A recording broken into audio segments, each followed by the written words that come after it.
అమ్మగారు వంట చేయాలనుకో, షింకులో పాత్రలు తీస్తారా, స్టాండ్లో పాత్రలు తీస్తారా? ఏ షింకు స్టాండు పక్కపక్కనే ఉన్నాయిగా. షింకులోవి ఆల్రెడీ వాడినవి మురికిగా ఉన్నాయి, స్టాండ్లోవి కడిగి శుభ్రం చేయబడి అక్కడ పెట్టబడి ఉన్నాయి. వాడుకోవాలంటే ఎవరిని వాడుకుంటాం? కడిగిన వాటిని వాడుకుంటాం.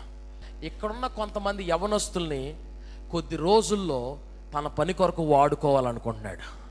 హల్లెలూయా. మనమే కడగబడకుండా ఒక పాత్రను వాడుకోము, మరి ప్రభువు మనం కడగబడకుండా ఎలా వాడుకుంటాడు? మనం కడగబడితే దేవుని చేతుల్లో ఒకరోజు వాడబడతాం. దేవుడు మనల్ని వాడుకుంటే మనం ఘనపరచబడతాం. చప్పట్లు కొడుతూ దేవుని నామాన్ని మహింపరుద్దాం. Praise the lord.